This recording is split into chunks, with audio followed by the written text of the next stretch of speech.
Welcome everyone to Legion Gaming. I'm your host Donnie, and today I'm joined by co-host Dusea. Are you man enough to pod with me? And today we are joined by two special guests, which we've had on separate episodes, but never on one episode, so it's pretty exciting. We have Randy. You must defeat Sheng Long to stand a chance. And Juan. This is going to be the best podcast ever. Which is crazy, Juan, because I usually think every other episode we do is the best podcast ever, so this is another level of podcast, I think. Yeah. Well, this topic is for you. This topic is specifically for me. So today we're covering in our 57th episode, which, I don't know, we'll call it some sort of milestone. I have no idea. Mm-hmm. We're covering Street Fighter 2 because that is one of my most favorite series, one of my favorite games ever. And today we're covering essentially all the early versions of the game that lead up until Super Turbo and a little bit on HD Remix and Ultra Street Fighter 2. And if you haven't listened to us before, you should email us at LegionGamingPod@gmail.com. Find us on Instagram at Legion Gaming Podcast. And also, if you haven't, listen to our most recent episode where we covered Mario Kart and definitively ranked everything, which I thought was a great time. We did that with our friend, the 8-Bit Barrister Vito. That was my favorite series, so we're doing a little bit of back-to-back on this one. Yeah, I was kind of lost on what to cover for the next episode. I was like, why don't we just do Street Fighter 2? Because that's one of the topics we always wanted to cover when we came up with the podcast. And I figured no better time than now because it also just celebrates, 34th anniversary this March. So, great time for the arcade version. Arcade release, yeah. It's always a good time to talk about Street Fighter 2, to be honest. It is. I could talk about it anytime. We could dissect every single game on its own, but we won't today. But what have you guys been playing lately before we get to the good stuff? I guess I'll go. Let's see. What have I been playing? A little bit more Stardew. I reached a milestone of 100 hours on that game. It's quite a bit of time. Yeah, I haven't... That's Street Fighter time for me. I haven't put that much time into a game since like Fallout 4 a few years ago.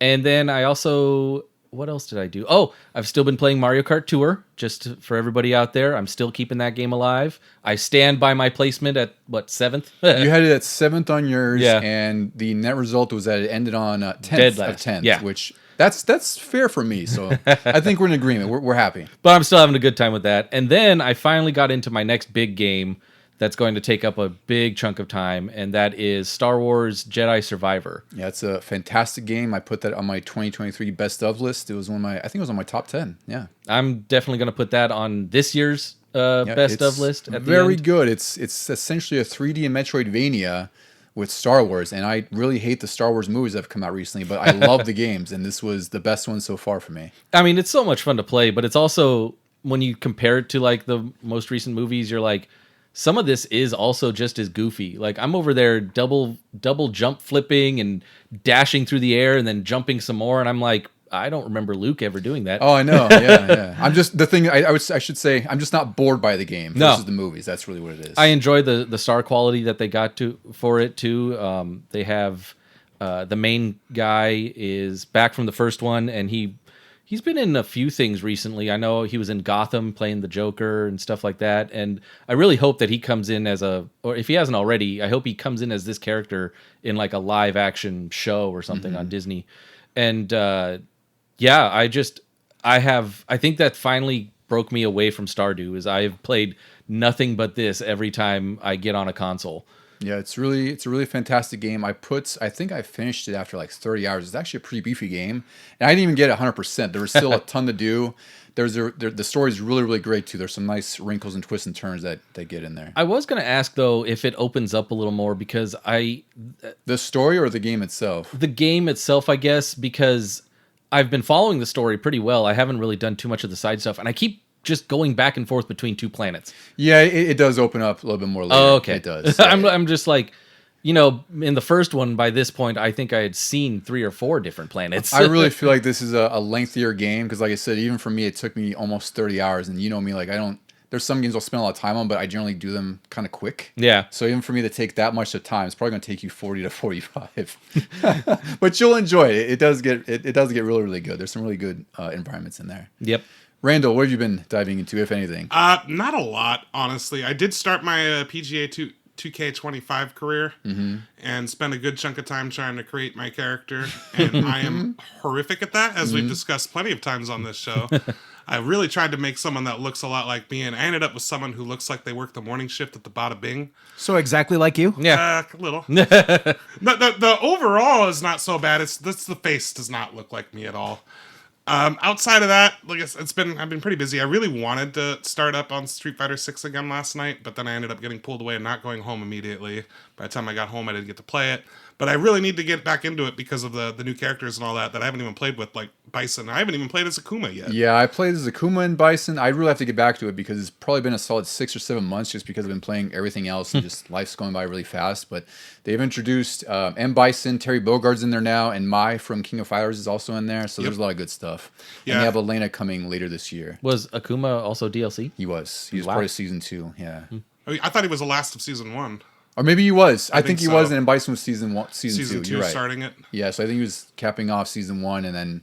Yeah, But yeah, there's a lot of like that's a game that as soon as I get back into it, I'm gonna be putting in the time on it again. That's exactly what happened when it first came out. I put a lot of work in on that. Yeah. And ended up spending a lot of time with Zangief, which I never expected.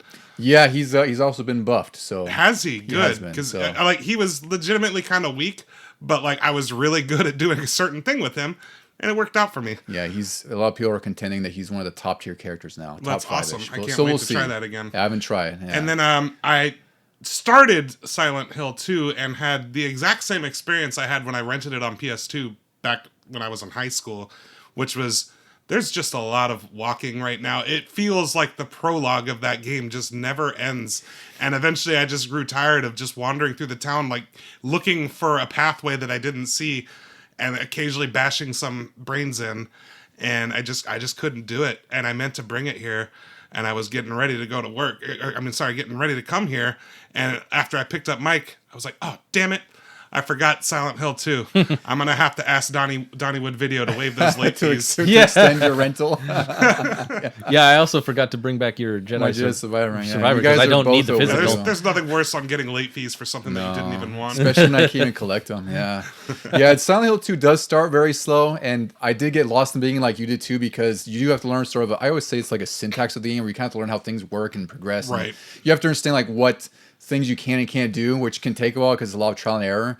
But it's funny because a lot of people think that the original was a really long game when in fact it's like 8 to 12 hours, whereas this is actually double in length. Like it took me, like I said, 18 and a half to 19 hours. So I can understand it being a slog because there's a lot of backtracking and it's like it's a remake, but it's also kind of rooted in the early 2000s where there's a lot of things where it's like a lot of repetitive corridors and whatnot. And I'm sure, like after advancing through that, like the game like actually picks up. It does. Like, and I know it does. So I'm not saying anyone's lying about that. It's just could we have accelerated that intro a little bit? There is a bit of a cliff you have to get over and a little bit of a steep like hill. I finally doubled back. Like, oh, good, I found this piece for the jukebox, and then you get back and you put it in and you realize, oh, there's still 2 other Exactly. pieces. Yep. I just don't care. And there's a few more puzzles that are like that too, where it's like collect one, oh geez, go back and get another kind of thing. So you get used to it, but it is a lengthy game. I understand it being a slog because it's super slow, but it's meant to be that kind of atmospheric slow game. Yeah, the atmosphere for it's great, but just the How did they extend it like that? How did they remake it? Because I feel like, when they remade Resident Evil 2 and 4, they were similar in length to the originals. So I can't say how it compares to the original because I only got through a good chunk of the original, but I'd imagine it's just, they have the same story beats. It's just they added more environments, more puzzles to kind of like Slower thread through. footsteps. Yeah, right. Actually, no, I think this is still faster than the other one, but you're still like a normal guy running through a city, So it's a great game, but More it does realistic. take a while to get into for sure. Juan, what have you been playing? Well, If anything.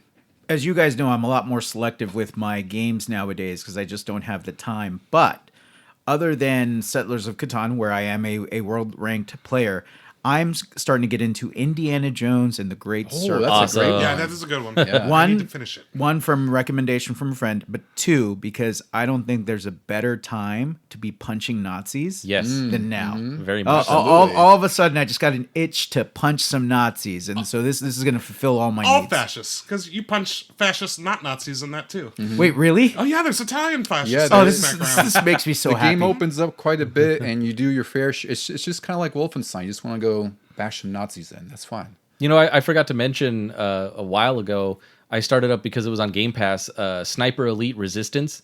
That is another game that's fitting for the times where you just got to snipe some zombies. Yeah, I think they actually Nazis. Did they get Elon What's the Musk's difference house at in this there? point? Yeah. That's what I thought. I thought I saw Elon Musk's house in there. You saw me like the the adornments or something. I don't know. Oh yeah, anytime there's a swastika on something. Anyway, yeah. So how are you enjoying Great Circle? Because I beat that game last year when it came out on Game Pass, and it's a pretty lengthy game. I had some small issues with it. Like I thought some of the environments were a little bit too big to traverse, like especially Egypt. But it's all small nitpicks. It's a really, really great game. Yeah, no. And what do you mean it came out on Game Pass? How old is this game? It came out in December. Yeah. And it came out on Game Pass? Yeah, initially? Day one. It's an exclusive. Oh. Yep. That's what I use my subscription for. Well, I paid full price for it. That's And fine. you already had the Game Pass. Because I'm up. pretty sure I got you the 3-year deal when it was available. There you go. So yeah, I'm going to kill Nazis. Yeah. Price is worth it. No, it's fine. It's great. It's fantastic. It's one I need to get back to because I was making progress. But games like that, the thing that's always going to detract me is the completionist in me. Where it's like, oh, I only have just a few more of these things to find. I guess I'll just shuffle around and find them. But, all that time kind of adds up and then it kind of wears thin on you. And when I should have just been focusing on, no, let's just beat the game because the story is really good. Yeah. I think what catches me is like I told myself the same thing. I won't collect everything because I know it's a large game from what Don has said and everything. And then you unlock a thing where all of the collectibles show up on your map, and then you're just looking at the map going, well, I'm already here. I might as well pick those up too. Yeah, you do get a secret quest or a secret ending if you collect everything, but you do have to go through and collect like all the artifacts, which I did not want to do because there's a lot of entrances where it's like one way in, one way out. So I didn't want to go through and like get this one stupid artifact I was missing. So I just beat the game. I might beat it again when it comes out on PS5. I don't know. But also I had that game-breaking glitch that forced me to just rush through the end because I was like, I don't want to redo the last 4 hours like I had to all over again. For what I've been playing, I got further into Avowed. I got back into that game. I'm into this third big map area, and the story's gotten really good. I'm finally feeling like I can survive in this game because I'm playing a wizard mage, and they have to be more at long range. And there's a lot of enemies that are melee focused. And as a mage, you're also very sort of, you have low defense. So there's a lot of times where I'll get mobbed and get murdered instantaneously. But after about 15 levels, I'm like, oh, I can finally contend with these people because I have more magic spells and more defensive spells to defend myself with. Once you learn heal, spam heal. I got a team member who could heal, which is great. So, it helps. The other big game that I got and finished was Split Fiction, which came out last weekend. I should say like March 6th because we're recording this in the middle of the things.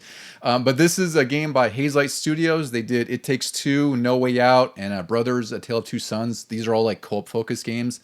I finished No Way Out a couple times with friends. I love that. That's where you both break out of prison. You do like these team up moves and whatnot, or you have to kind of collaborate with actions to get out. Split Fiction is the newest iteration of that, and it's truly a mind-bending, mind-blowing experience for me. I played this with our friend Vito. I played through the whole game, and the idea is like you're at this sort of development center where they have this thing called the machine that ingests all your ideas and turns them into games. So these writers are trying to get their ideas published. AI. Exactly. That's basically what it is. Yeah, it's sort of a bit of a metaphor for that. So the game just takes place through these two characters where one is sort of written like a science fiction story and the other has written a sort of fantasy story. And there's a split screen aspect where like there's sometimes you're in levels that are more fantasy oriented or sci-fi. But everything is just sort of one mini game or one sort of scene at a time where it's like you both might have to one person might be driving a flying science fiction car and the other person's on the turret taking down, enemies. Or there's parts where like you're trying to traverse through platforms and one person has to hold the switch while the other person goes and you alternate back and forth. It's a really pure co-op game. It's really, really good. The last level is one of the most awesome final levels I've played in any game before. It's actually pretty lengthy. Like me and Vito did it in I think it was like 3 or 4 nights, and it was like 3 or 4 hours at a time. So it was like a 12-hour game. Damn. But it's really freaking good. And the bonus on top of that is only one of you needs to own the game because it has a friend pass. So if one of you owns the physical copy or the digital version, you basically just invite your friend to the game. They can play through the whole thing. And the only caveat is they don't get trophies, which, most people may not care about. But we did that with It Takes Two. That's exactly what it was like. And No Way Out also had that format too, which is pretty incredible that they're really the only publisher and developer I know that offers that. Where it's basically like you buy one copy of the game, your buddy plays for free through the whole game. So it's been a really great time. If you guys haven't played it or looked into it, I definitely recommend that. All right, guys. I think it's time for us to get into some Street Fighter 2.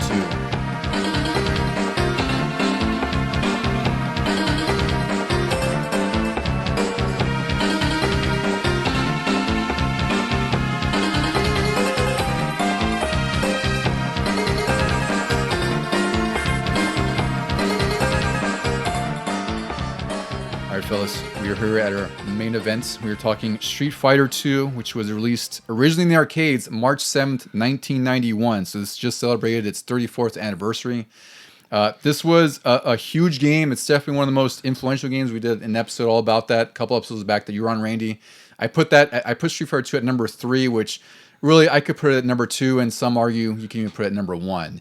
But there's a lot of history of this game, and I feel like we need to talk at the very beginning of fighting games before we get to Street Fighter 2. So one of the earliest examples of a fighting game was in 1976 by Sega. It was a game called Heavyweight Champ. I looked this up because this is considered a lost game. It's a boxing game, but it's really weird because it's all just black and white monochrome graphics, but it's just like these two blocky fighters. And then the arcade actually has boxing glove, controller, joystick, but it's only like one each. So it's like you kind of hit forward with one, you hit back. I think there's like an uppercut or something like that. It's really limited. Wait, it has two joysticks and each one controls a hand? It's a boxing glove. So it's like you move up and it's like a punch forward. Oh, weird. Right? You hit down, it's a different punch. You hit, I think, inward, it's another punch there. So that was considered like the earliest sort of iteration of what we could consider a fighting game, like a one-on-one fighting game. And then Sega eventually made that in 1987, and I guess that was a really successful game in Japan. I'd never heard of this game previous. I imagine you guys have no history with this either. No. Yeah, see, so it's I'd imagine it's not worth playing at all, and also I'd imagine you can't really find this anywhere either. The first one I really remember, and you might have it listed here, was on Atari, and it was like boxing, but it was like top down, and you had the two hands. Yes, and it was kind of like, I don't know, you had to like aim it just so you hit the guy in the nose. Yeah, so I actually have that as an example here because I played the hell out of it was just called boxing back then okay, on the Atari 600, and I'm sure you played it with me. Yeah. Because my dad had an Atari 2600, and we owned a deli back in the day, and like that's what we would play when we were kids. We had to sit there while my parents were working. And my brother and I would play boxing. That was released in 1980, so that's also one of the earliest examples of like a one-on-one fighting game. Because after that, they kind of went into like martial arts themes and whatnot, because martial arts movies were big in the 70s. They still were huge in the 80s, and we're getting to like the big action movies of the late 80s and whatnot, like martial arts and, Schwarzenegger and Jean-Claude Van Damme. And that's when 1984's Karate Champ was released, which I think this might be one of the most famous ones. Have you guys ever played or heard of Karate Champ before? Played a Champ's little awesome, bit of yeah. it. Yeah, so this game originally kind of popularized the one-on-one format, and it also includes two characters with a red and white gi, which is prevalent in Street Fighter, obviously, with Ryu and Ken. So it's interesting that it does have roots in that. And then beyond that, in 85, this is the one I was kind of familiar with, was Yi-Ari Kung Fu. Do you guys remember that on the Nintendo? Is that the one that's just Kung Fu in the black box? No, it's just literally called Yi-Ari Wow. Kung Fu. So I don't know what friend when I was a kid had this, but I played it back then, and it's not good. Like, I'm sure 85 was totally fine, but it was not a fun game. It was really just, the controls were really clunky and stiff. Like, it just was a weird fighting game. But again, like, the Nintendo really didn't have many fighting games at all. Like, we had Tournament Fighters way late, and by then, even then, no one cared about Tournament Fighters. I'm also going to make a bold statement that I don't think any fighting game that predates Street Fighter 2 is no worth way. playing. No way. No. I don't think they are. Not even Street Fighter 1. Exactly, which is the great we'll get into now, because Capcom eventually got into the fighting game business, and they released Street Fighter in 1987 to the arcades. The earlier deluxe size machines had an 8-way joystick, and they had these kick punch pads, which is a really stupid idea, even I think now, where the strength of your punch is dependent on how hard you hit these pads. So you're playing the game with a joystick, and then you and your buddy are smacking the kick and punch pads. That doesn't even sound like a smart idea back then. Even if we were kids, I'd be like, no, I'm avoiding that. Well, also, I would imagine, too, back then, being the 80s and whatnot, and how primitive some technology was, I'd imagine it's also not very responsive. No. So you and your buddy are just smacking the hell out of these things and going nowhere. And then other machines, later on, they would ideate this new format of 3 kicks, 3 punches, which is now essentially the standard for so many fighting games. And Street Fighter still, to this day, uses that 6-button format where it's three punches and 3 kicks with different strengths. And in Street Fighter 1, Ken and Ryu are the only sort of playable characters. Ryu is the person who player 1 takes over at all times, and then player 2 can play as Ken. They're identical in this game. This is kind of before the idea of balance, so to speak, was a thing where, they would vary the strength of fighters based on their moves or, their normal moves or their special moves. So they were identical in every sense of the word. The problem with Street Fighter 1 is that it's pretty crap. It's really bad. Now, so the character models are really good for the time. Yeah. Like the Really large pieces sprites. are there for what can be a successful franchise, but then you play it and you see the special moves like on videos and all that. Trying to do one is awful. Yeah. It seems like, when you put the input in for a special move, it has the urgency of like when I get out of bed in the morning. Like that's the response time on it. And that's if you're It's lucky. awful. That's if you're lucky, yeah. There's no rhyme or reason for Well- how fast or slow you need to go with these movements. Well, so I don't know if you guys know this, but here's part of the problem. One, yes, it's a very hit and miss programming limitations of software. But two, with Street Fighter 1, it wasn't when you hit the input.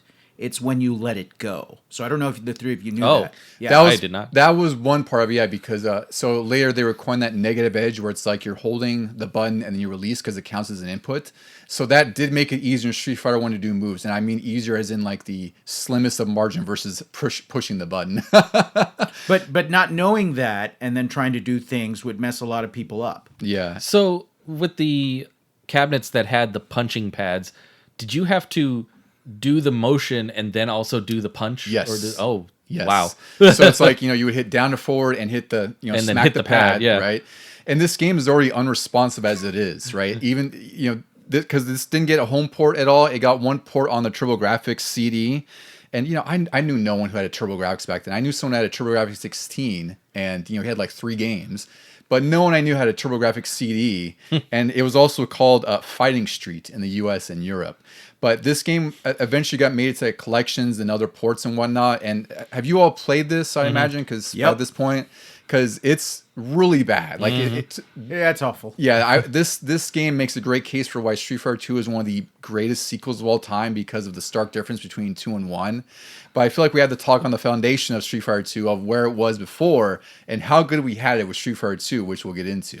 I mean, at this point, I know the internet likes to put out everything out there, but maybe we've just informed some people that there even was a Street Fighter 1. It's also possible. Because, like, for us, I didn't know until way into my teens or 20s that what Street Fighter 1 looked like. Yeah, and because the only thing that, at least when I was a kid, I think there was a point where I thought Street Fighter 2010 on Nintendo was like the earlier version. Yeah, because there's a character in there named Ken. Yeah, and there is a character, I think one of the bosses is named Gen, who was a boss in Street Fighter 1 and later in Alpha. Or he was a playable character in Alpha. But yeah, that is, for all I knew, like I thought Street Fighter 2010 was Street Fighter 1 and they made a fighting game after that. But it was totally unrelated. Yeah, I didn't. I remember my first experience with Street Fighter 2 was wondering where's Street Fighter 1. Yeah, and exactly. then it wasn't until I went to like a local pizza place when I was probably like around like 11 or 12 or something, and they actually had a Street Fighter 1 cabinet, and I played it and was just lost. Like nothing I did seemed to respond on the screen. That's crazy you actually played on a cabinet, because I've only played on a cabinet at Galloping Ghost in Chicago when I was on a work trip there like 7 years ago. But before then, like I had never seen a Street Fighter 1 machine before. It was just That was the only time I'd seen no one it had in the wild. it. Yeah, it's pretty crazy. So despite it not being a great game, they decided to make a sequel because at this point fighting games were starting to get into that boom, and Street Fighter 2 kicked off a bigger boom. But nonetheless, Street Fighter 1 was successful enough where they decided to make a Street Fighter 2 after that. And development took around 2 years for Street Fighter 2 with about 35 to 40 people, and the budget at the time was estimated to be about 2.4 million, which is about 6 million today. The reason I point that out is because we've been hearing a lot of news lately about how a lot of games are like $100 million to develop, $200 million, $300 million, like, And then they bomb. and they bomb. They left studios, and then like Grand Theft Auto 6 apparently is going to cost upwards of $1 billion to develop, supposedly. And it's going to make $1 billion on opening day. It will. They'll have no problem making the money. Yeah, but to me, it's interesting when you see the product of what we got with Street Fighter 2, and it's like that was only $6 million in $25. It's pretty crazy. Capcom was intending to develop this right after Street Fighter 1, but what happened is there was also a chip shortage in the 80s, and they realized that they would have to make compromises and make it even less than Street Fighter 1, so they decided not to do that. And in the middle of this development period, they created Final Fight, which I know we've all played. I'm sure you guys have all played Final Fight back then. I would guess most of you played the Super Nintendo version like I did, like you didn't get to really play it in the arcades. I don't remember really playing it even on Super Nintendo back then. I played it on some collections later on. Yeah, me too. The arcade version is the best, obviously, but Yeah. the Super Nintendo one it's not it's fine. It's not very good. There's no Tupler or anything. But Final Fight became a success, and the art style in Final Fight kind of informed Street Fighter 2. Like, you can see similarities with like the urban theme and whatnot, and you could definitely tell that it was supposed to be somewhat related to Street Fighter 2 because Street Fighter 2 was actually supposed to be called Final Fight 89. So what happened is one of the game designers from Street Fighter 1, when he played it, he realized that it was very janky and difficult, basically like we've all articulated. And he also thought that, there were some positives, like you mentioned, Randy, like the graphics are really good. He thought that the idea especially was cool. Character models, nice and unique. Yeah, the art style was really realized. It's just, it was not a good playing game. Right. So he decided that he wanted to expand on that, and the idea of having this game be like a World Warrior fighting game is where it kind of originated. But they also wanted to make sure that they envisioned like these different fighters, like 8 to 10 different fighters that were totally different from each other and very distinct. I'd say they did an okay job with that in Street Fighter 1 as well, because they have they had the Mike Tyson clone in the first one that he was kind of representing American boxing, and then they had some Sagat was supposed to be Muay Thai at the time and stuff like that, and then that just sort of carried over even better into Street Fighter 2 because then you could play as these guys. Yeah, and they leaned into like stereotypes, which it's really hard to kind of state it that way because that's what they are. Like all these characters in Street Fighter 2 especially are sort of, these stereotypes that they picked on and that they sort of made a caricature of. Mm-hmm. And that was the concerted effort. Like one of the designers said that he wanted to start with broad stroke stereotypes because you want these people to be visually appealing, and at the time he kind of coined it as like a way to get it kind of viral in a sense, where it's like people be talking about it. And there's some great examples of that, right? Because when you see Dalsum for the first time and his stretchy limbs, or E Honda's like the big sumo guy, like you point that out to your buddy, or or Blanca with the electric green body he's got and everything. Like you point that out to your buddies, and I think that was definitely the right way to go, even though it's like they're kind of playing on these silly stereotypes that I never really saw them as stereotypes other than like you see Dalsim with the stretchy limbs and you're like, whoa, can I do that? Like, I guess. Can I do a fireball and uppercut? Yeah. I think the reason why none of us ever really thought it a bad thing was because technically within the game, these were the best fighters from their region, right? Mm-hmm. So yes, it was a stereotype, but it was basically saying this is actually a really, really cool character. None of them were. It wasn't until later Street Fighter games that the quote joke characters came in. All these characters were legitimate great fighters that had these awesome moves. So it was basically like picking your favorite Power Ranger, right? Do you like red? Do you like white? Do you like the sumo guy? Do you like the stretchy guy? Yeah, and it also probably helps that there wasn't really much in the way of voice acting. There was the grunts and everything, but so stereotypes could also accidentally get really bad accents or something. But back then it was all just the text that you read, and everybody was really strong. I mean, even Chun-Li was now the first playable female character, and she was really strong, and everybody wanted to play as her. Yeah, and all these characters have their signature moves that really resonate with you and stick to your memory. So, it's weird when I had read, because it was an interview with him where he said I start with these broad stroke stereotypes, but then I kind of willed them down, and the ideas started to develop where it's because these aren't satirized in any way necessarily. It's not like you're playing like Clay Fighter or something, right? Where it's just one big joke after another. It's like you said, Juan, every character here is meant to be the best representative of their country because it's a World Warrior kind of theme on this. So the game was eventually released, and it was a huge hit instantly in the arcades when it was released in Japan and the US in 91. It topped the charts for months. By 1992, there was a convenience store segment of business that had arcades. I never got to experience this when I was a kid. I never went to a 7-Eleven where there was arcade machines. Did you guys ever get to do that? I did. I don't recall a 7-Eleven around here with one. But that's Round Table Pizza? Oh, yeah, Round Table for sure. Yeah, someone Pizza Hut, I remember playing some games over there. At this point, they sold 50,000 arcade units, and every iteration after that sold just as much or just getting exponentially more and more successful. It was estimated that by 1993, Street Fighter 2 generated $1.5 billion, and that nearly 50 million people had played it, which is a pretty mind-blowing statistic for the early 90s when gaming was not nearly as casual or sort of, I don't want to say accepted, but not everyone was playing games. Yeah, it wasn't as mainstream as it is nowadays. So when we say this game was a revolutionary kind of game and heavily influential, there's a good reason for it, because after this, as we get through the versions that were released at home, you'll see that more and more fighting games were released.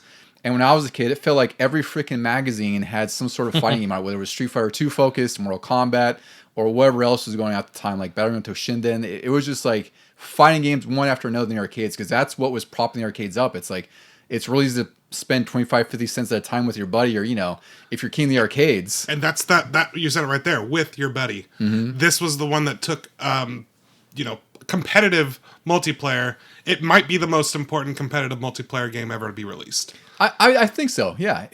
That's totally fair to say. It was with that in mind. That's why they balanced the characters the way they did. Like, I know when they were doing the initial testing and all that, like one of their testers had like an 80 win streak with Zangief. Yeah, so that's unbelievable. So they realized that they made Zangief too strong, so they had to bring him down. Like, they had to do all these things so that everyone was equal in some respects. Unlike in the previous Street Fighter, when you're using Ryu or Ken, and you're facing the boss characters, essentially. And that's also why they had to have all these extra additions that we'll get into, because you couldn't just throw a patch into the arcades or the console versions and fix the characters. That's a good point, Deuce, because nowadays, it's like, we see balance patches every other season, it seems like, right? Because we have the capabilities to do that. But back then it was swap out the hardware of the arcade, and also that was at the cost of the arcade owner or Roundtable or whoever else, right? So it's like, you're not going to really get the most up-to-date version, plus it takes a while to develop. It was a different time back then. But nonetheless, we're here today where they can fix things a lot faster. So they had to make up all these extra words, these superlatives to put onto the titles. Well, and to really crystallize why this made so much money, and other fighting games, but especially this Street Fighter 2, think of exactly the perfect storm that happened here.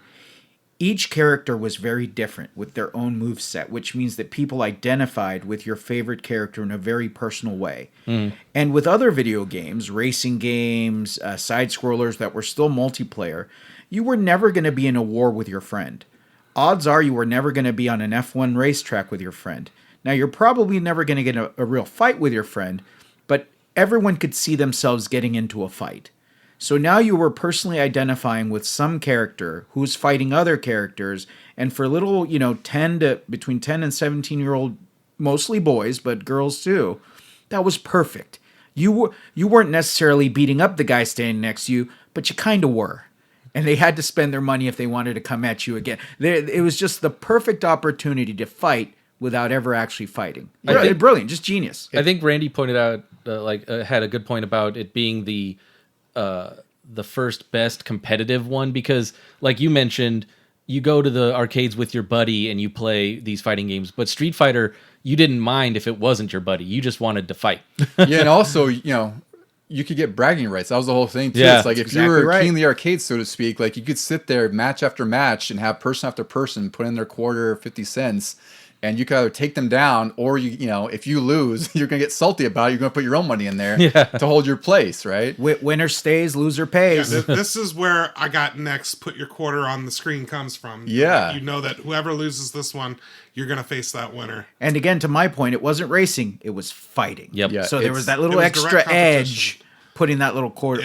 It's an immediate satisfaction of competition. Unlike, I bet you my high score is going to be better than your high score, and you just have to wait for him to lose, and then you can try and get a better high score. No, just direct combat. Or even with sports titles that started to come in, like you have to play an entire quarter or an entire game to find out who the winner is, whereas this is like 90 seconds and it's done. Yeah, and really it's like it's really sort of the purest form of combat, like you guys are saying, right? Where it's just one-on-one. It's your knowledge of the game, your knowledge of the characters, and then also having to learn of how your opponent's playing too, because that's why I love fighting games, is because I have to learn how Randy plays in the midst of this match while he's learning how I play. And I have to figure out how I'm going to beat him with what I know of my character, what his character can do, and what Randy could do with that character. Mm-hmm. And to me, that's like the most fun I could ever have in a game, is like just fighting out with somebody, like the characters, maybe one character out of the whole game. It doesn't matter, because if you're really good with them, you'll take down everybody. Or if you're, if you know everyone else, all the other characters, you're good with them too. Well, it's the closest we're ever going to get to a real fight. So not a brawl between two people that don't know what they're doing, but actual professional fighters, whether they be boxers or MMA. That is what Donnie just said is exactly what they do. They measure each other out. They try to see each other's movesets. They counter. They watch video of each other before the matches. Actual professional fights play out exactly like high-level competitive video game fights. Yeah, absolutely. Yeah, and it's different characters. You might think that, oh, I just ran into a character who did this and it was a big problem. And then you run into him again and he's got a completely different strategy. So you have to learn that there. Yeah. So, of course, it was so successful that it was inevitable that there would be home ports of this. And this is where we'll get into like the meat of what we're talking about today, because with Street Fighter 2, it's interesting because there was home ports, and then in the midst of those home ports coming out, the arcade was getting an upgraded version. And then by the time the console would get the upgraded version, there would be a new version in the arcades as well. So it's just something that carried on through, where it's like we get what was current, and then all of a sudden a year later you're paying another $70 or $80 for the newest version or whatever updates were on there.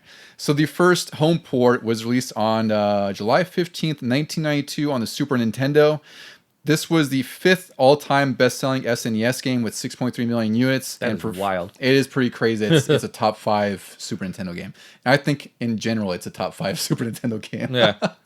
And just for reference, Street Fighter 2 Turbo was 9th with 4.1 million, and Super Street Fighter 2 was 22nd. So all 3 Street Fighter games in the top 25 of Super Nintendo games ever made. So the Super Nintendo obviously was not going to have the same experience as the arcade. This was a much more pared down experience because they had a much smaller storage space to deal with. So it was on a 16 meg cartridge, which you guys remember like how often magazines and commercials are saying like 16 meg cart, 24 meg cart. Yeah, usually it had the words coming through a brick wall, Yeah. exploding into your face. Right. Yeah. And you remember how when we were kids, we pretended to knew what that meant? Yeah, right. Well, the numbers- is a 16. The number's bigger. It must be great. Yeah, it'd be like going to Ducey at But recess. does it have blast processing? Yeah, it's like, Ducey, did you know that this is 16 megs? What? Whoa, the last one was only 8. Yeah. For fun, 16 megs is only about 2 megabytes, which is less than pretty much any of the photos you have in your current smartphone in your pocket, which is wild. Yeah, I have PDFs that are much bigger than that. Yeah, this game was also, again, it's a huge selling game. It was well reviewed. We have a couple reviews here. So GamePro reviewed it. They gave it, these are all out of 5. They gave graphics a 5, sound a 5, control a 5, fun factor a 5. They thought that this was Capcom's best arcade conversion, has almost everything that the arcade version does. One reviewer appreciated that the handicap feature was in there, which if you're not familiar with that, it basically allows, if you're playing off with your buddy and your buddy's better than you, you can set a handicap where one person has less health, so they take more damage and whatnot. So it kind of evens the odds in some senses, where it's like, if you're playing with your little brother or something, it's not like a total slaughter. Your brother has a little bit of a chance on there. Are we gonna have to do that so that they'll actually play with us? Like, That's I usually feel what like happens, growing up with Dawn, that has never helped No. in the history but of it this gives you a series. sporting chance. Yeah, you have have to- a bit of a chance versus no chance. We have to actually just tell him to pick his worst character to have a slim chance. And spoiler, I played Super Turbo so much that I'm pretty well versed with basically every character in that game, so it's a little bit rough. There's some characters I'm less great with, but nonetheless. After HD Remix, I became pretty proficient with all of the original Street Fighter, and maybe not T-Hawk so much. I know you're really good with T-Hawk, but And he's the worst character there. Yeah, he's considered one of the worst in Super Turbo. EGM also reviewed this. They got Game of the Month that month. It got 9 out of 10, 10, 9, and a 10. They thought it was nearly perfect translation of the arcade version, and they said it just can't get any better. The auto graphics and moves were all outstanding, and they said there's no other game that compares to the smash hit that this was. Nintendo Power reviewed it. We've learned, Ducey, that Nintendo Power doesn't seem to be as, what's the word I'm looking for, as gracious to some games as I thought they used to be back then. Yeah, well, we always thought they were kind of like homers for their own products. Yeah. But this is Capcom, so they also probably wouldn't have praised it as much. Yeah, I thought they were a little soft on this. They had a whole 11-page feature, which was really cool with matchup tips, but they gave graphics 4.2. This is out of 5. Play control 3.7, which I think is just really low. And then challenge 4.1, theme and fun to 4. They had a short review that basically said it's just like the arcade version with big fighters, fast action, and incredible action special moves. And the other reviewer agreed and said it's a must-have SNES game for anyone who likes action or competition. Theme and fun even at 4, it seems too low for this. I agree. But also the play control. I was thinking about that when you sent me the text about this, and I was like, okay, back in the day when I was little and I could barely do the moves, I would agree with this. But today I realize, like, no, it is pretty accurate to the arcade version and everything. And really, unless I'm playing them side by side, I don't see much difference between arcade and Super Nintendo. Yeah, I think even when I was a kid, because I mean, have you guys like what was your first experience with this game? First of all, because for me, I only got into this game because my buddy I mentioned before, his name's Alex, way back when. He was a few years older than me. He was about 4 years older, and the only way I got into fighting games was because of him. He was older than me. I was 7, so he'd been like 11 or 12 at the time. So he'd bring over these games that he didn't have consoles for. He'd just bring them over from his friends, and then we played Street Fighter, and I was like, what is this? And I was just hooked right away because as soon as I learned how to do Hadouken, that was it. I was just like taking flight, and I knew that this is what I wanted to play. But how did you all guys get into this? I saw it one day at a Round Table Pizza, probably around the year it was released. Before the Super Nintendo version? Yes, Yeah. absolutely. No, it was when it was still new. Because it had to have been because I remember going home and where I lived at the time. So it had to have been pretty much around the time that it came out. And it blew my mind. Like, I don't think there's ever been an arcade that I walked into and I was just, like, floored by how cool this looks. Because I obviously loved arcades back in the day.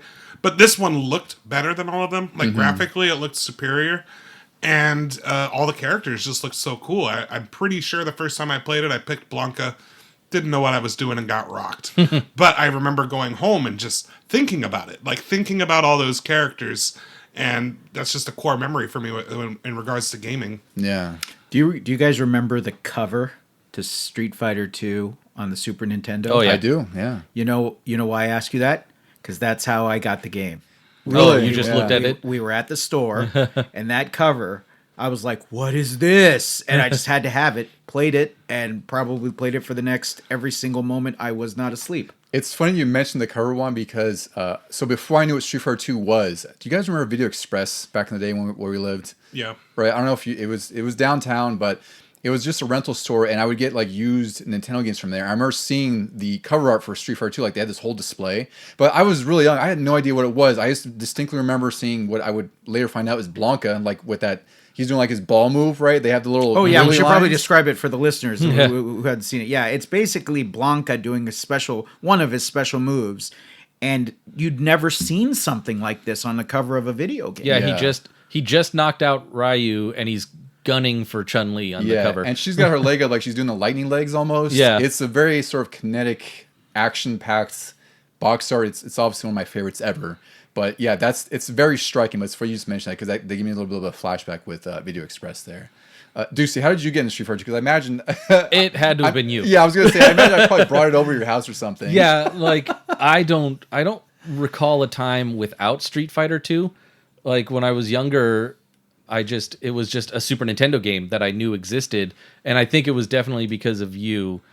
But actually, now that I think about it more, when Street Fighter 2 Turbo hit the Nintendo Power cover, that's when I really got fully immersed into it. Like Street Fighter 2 is definitely an influential game that deserves to be on your top 10s and everything because like Sonic for me, it was a fighting game that I always wanted to play, never owned, and was never good at. But I would watch the movies and the cartoons, and I would read everything I could about it. I learned all of the characters' names and their moves, even if I couldn't pull them off. And even going over to your house, I was like, hey, let's play Street Fighter 2 Turbo or something, even though I knew I was going to get rocked. Yeah. Yeah, it does have a hook to it, because that's the thing. I know it sucks when you're just getting destroyed when you're playing these games.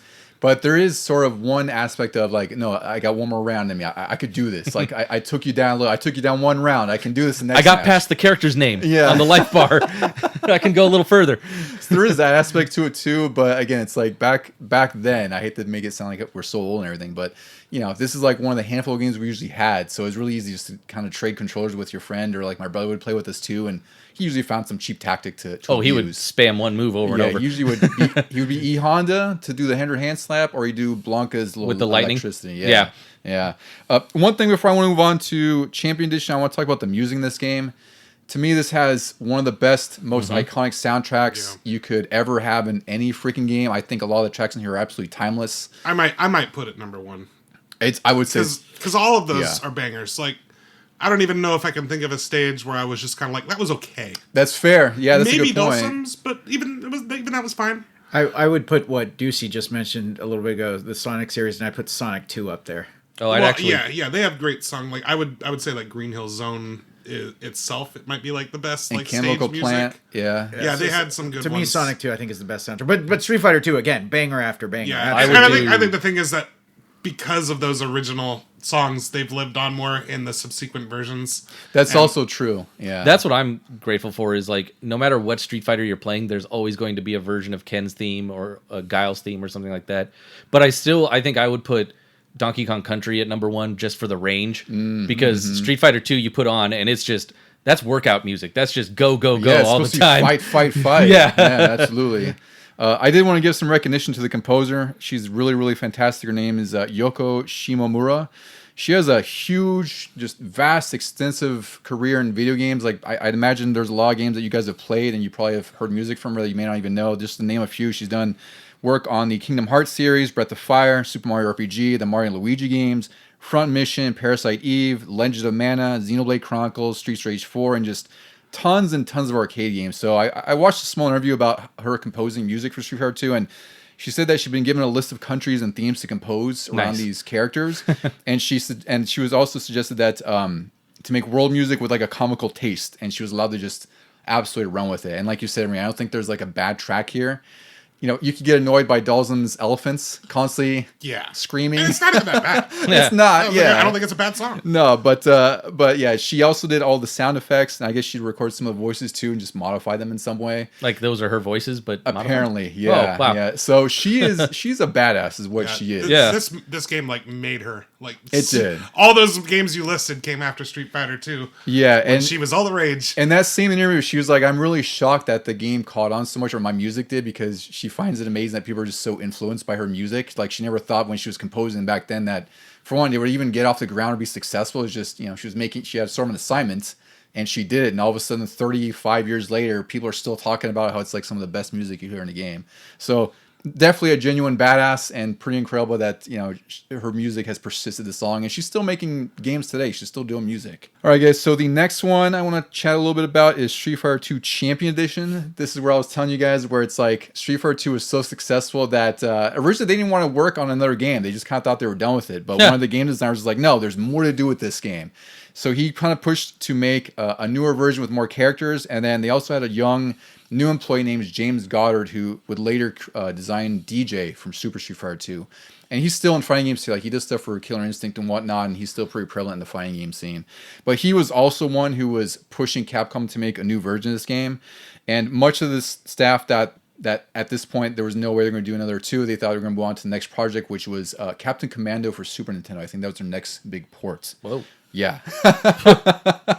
So they're like, we don't have the budget, we don't have the money for this, like just don't even think about this. But somehow they were convinced, and part of that was because they started seeing these cabinets that were hacked and modified all around the country called Street Fighter Rainbow Edition. So James Goddard saw one of these modified cabinets in San Jose, California, and this cabinet was hacked so that the game was faster. There was air fireballs and like all kinds of just zany moves. Have you ever played a Rainbow Edition version of this?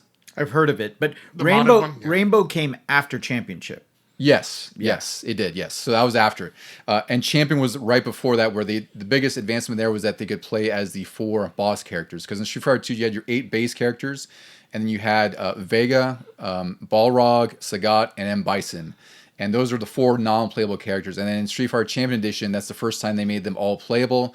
There's also some balance tweaks that occurred. Like they made sure that some of the broken stuff was kind of reduced or mitigated. There's only so much they could do back then. Eventually, they got a home port of this on the Genesis, and that was a Sega exclusive at the time. Now, what Sega had done is they had caught wind that Street Fighter 2 Turbo was being developed for Super Nintendo, because Nintendo was obviously like, hey, like, Street Fighter 2 sold so much, we want another version for the Super Nintendo as well.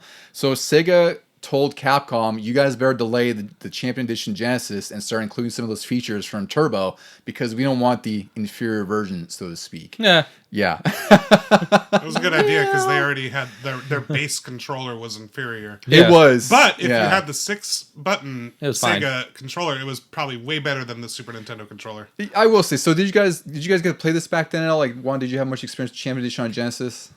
No. No, not at all. A friend, No, I a friend didn't- of mine had it, so I played it, but Yeah. I never had it. I really only played like Turbo on the Super NES when I would go to someone's house, or when we rented Super Turbo, or no, just Super Street Fighter 2 Did you on Genesis. Did you have that many like 6-button controllers back then? No, so that's what sucks is I only had one that I immediately remember, maybe two later on. But what really sucks about this version on the Genesis is the 3-button controller. It's a limitation you can't get around unless you buy a 6-button controller. But you had 3 buttons, and the way you'd swap is it defaults to the 3 punches. You hit start, which would swap to your kicks. So in the middle of fighting, you'd have to hit start, swap between kicks or punches, and it was not great. And if you're playing a character like Balrog, where one of his moves requires you to hold all 3 punches or all 3 kicks to do his charge punch thing, well, you're kind of left even more defenseless because now you're jumping around holding those buttons to let go to do a bigger punch, right? So, it didn't really affect the game at all because it's still one of the better selling Genesis games. GamePro did review this. They gave the graphics a 5, sound a 4, control a 5, fun factor a 5. They thought that it was a great conversion of the arcade version with a few issues, particularly around the garbled voices and the music wasn't that great. They gave control a 5? Yeah, that's kind of bold. I'm assuming that's strictly based on a 6-button configuration because they even mentioned in their review like this is not an ideal experience with a 3-button controller. EGM reviewed it as well. They gave an 8, 8, 9, 8. One reviewer said that it looks and plays as well as the SNES version, minus some colors, and said the soundtrack and voices were horrible, which I agree with. Like, I don't know if you guys have booted this up recently or at all. I own it now, physical, but I've played it more on the Switch Online, the Sega Switch Online. The best I can describe it as is it's crunchy. It is. More so than most Genesis games. I don't know. It just feels like scratchy, the voice work, and the music is a little more... It's the typical Sega, like, tinny effect. And for me, I would just always go back to a Super Nintendo version if I had both. Yeah, I think if you had both the Super Nintendo and Genesis back then... there's no reason not to get the Super Nintendo version. Yeah. Like every one of these versions is usually better on the Super Nintendo. Which kind of leads us to the next version on Super Nintendo, which is Street Fighter 2 Turbo, or as it was called, Street Fighter 2 Turbo Hyper Fighting in arcades. Because again, at this point, Turbo Hyper Fighting was released December 1992 in arcades, and then the SNES got a port in August 93. So earlier I was saying like how by the time we get a home port, there's already a new version of Street Fighter happening. This is a great example of that, where it's like this is now 8 months old, and magazines that were reviewing Street Fighter 2 Turbo already had Super Street Fighter 2 on the cover. So you know that when you're opening the magazine and reading this review, you're like, well, this is already an outdated version of Street Fighter, and I don't even have the game yet, right? So this added a few moves and an alternate color skin for most of the characters. The size of the card was increased to 20 megabits. And this was, Champion Edition is technically included in this as the normal mode. Like some of those changes where, I think it's like some of the moves have more limitations and the speeds also decreased because Champion Edition was not as fast as Turbo. So this kind of has 2 modes in one, so to speak, 2 versions in one. I'd imagine, have you guys played this one at all? Because I know, Deuce, you and I, this was like our main version for a while. Yeah, this was the only way I had played Street Fighter that I could remember back in the day. Was like, you might have had both, but I was like, no, let's always do Turbo. It was always Turbo. Yeah. Yeah, I had went to like a friend's house and they'd have it on Super Nintendo. That was the first time I had played Street Fighter at home and not at the arcade. Oh, so you hadn't even played the original then at home? Wow. No, I don't think so. I played Turbo like twice in my life, but I'm waiting to the next one to get really into my jam. Oh, Yeah. There we go. Turbo I played twice like at a friend's house. Yeah, Turbo, just to quickly get through some reviews here. GamePro reviewed it. They gave it a 5. Graphics a 5, sound a 5, control a 5, fun factor 5. So again, like another straight 5 for the second version on Super Nintendo. They thought that it was a near arcade perfect version of Champion Edition Hyper Fighting. They love the improvements in graphics and playable characters and option to play with Champion Edition rules. And they said at 20 megs, expect street prices to top $80, but this cart is a must-have masterpiece. I only bolded that because, I think it's fair in some instances, but people complain about like $60, $70 games. But this was $80 in 1993 money. $80 for basically a 4-character DLC. Yeah, a very minor upgrade because the balance changes for the most part. Like I would have never noticed them as a kid. Like I would have noticed the new moves, but you're not going to notice like if Ryu has 3 less frames of recovery on an uppercut or something, right? Yep. You're basically paying $80 for the 4 new characters more than anything else, plus a turbo option which made the game faster. EGM reviewed it. They gave it 9 out of 10, 9, 10, and a 10. They thought it was the best fighter on Super Nintendo at this point. They said the additions made it the perfect fighting game.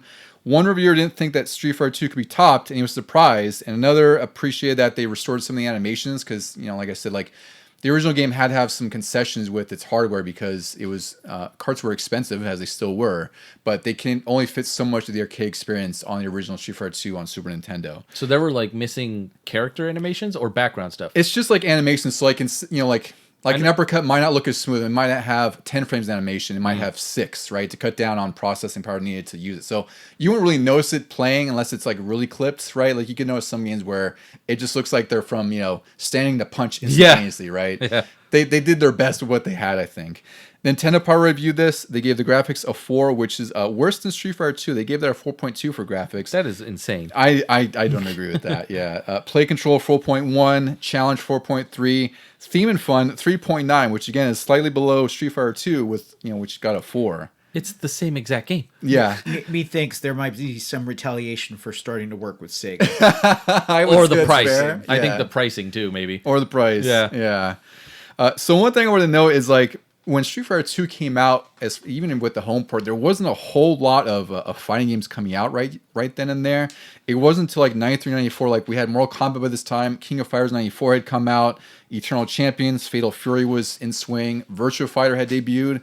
Oh. So by the time we get to Super Street Fighter 2, the new Challengers, which was released in arcades in October 1993, and then again we got a late port on the Genesis and Super Nintendo by July 1994. Fighting games were really just like in their golden era at this point. I don't know about you guys. Like, I didn't get to go to arcades too much, but I was almost always playing an arcade game if it wasn't a beat 'em up at the arcades. At this time, arcades were like becoming less popular, at least in my mind.